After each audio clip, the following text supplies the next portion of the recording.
How accurate is pheochromocytoma screening? Have you ever wondered how accurate pheochromocytoma screening really is? This question is especially important when we talk about hypertension diagnosis and screening.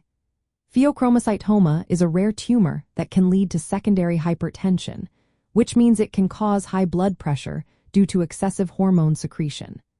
Knowing how well screening tests work can help us catch this condition early and manage hypertension effectively. When it comes to screening for pheochromocytoma, biochemical testing is the first step.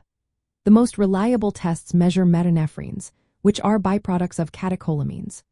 Total urinary normetanephrine and plasma-free metanephrines are the key players here. Studies show that urinary total metanephrines have a sensitivity of about 97%, while plasma total catecholamines also show high sensitivity, above 90%. These tests are excellent initial tools for patients with hypertension who may have this tumor.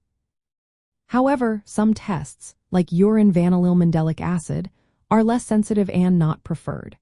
Another useful test is clonidine suppression testing. This test checks if elevated plasma normetanephrine levels can be suppressed.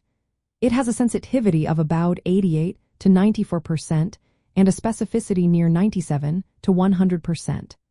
This helps differentiate pheochromocytoma from other conditions that can raise catecholamine levels. Adjusting cutoff values can improve sensitivity but may lead to false positives, which can cause unnecessary imaging or procedures. Once biochemical tests suggest the presence of pheochromocytoma, imaging is used to locate the tumor. Computed tomography and magnetic resonance imaging scans are commonly used. Magnetic resonance imaging is often preferred for pregnant patients to avoid radiation exposure. The sensitivity of magnetic resonance imaging ranges from 90 to 100%, while computed tomography is slightly lower at around 88%. Functional imaging techniques, like MIBG scintigraphy and 18-fluorine-fluorodeoxyglucose positron emission tomography scans, also provide high sensitivity and specificity, often close to 100%. Combining these tests enhances overall diagnostic accuracy. For patients with hypertension, especially those with resistant or episodic hypertension, the screening process starts with biochemical testing of plasma or urine metanephrines.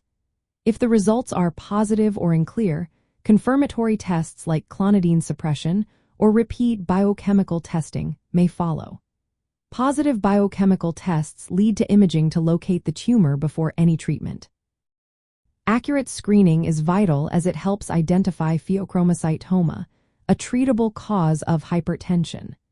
Successfully removing the tumor can potentially cure or significantly improve blood pressure control. Despite the high sensitivity and specificity of these tests, it is important to note that no test is perfect. False negatives can occur with small tumors or atypical presentations. False positives may arise from medications or other conditions that elevate catecholamine levels. Therefore, clinical judgment and a combination of tests are essential for an accurate diagnosis.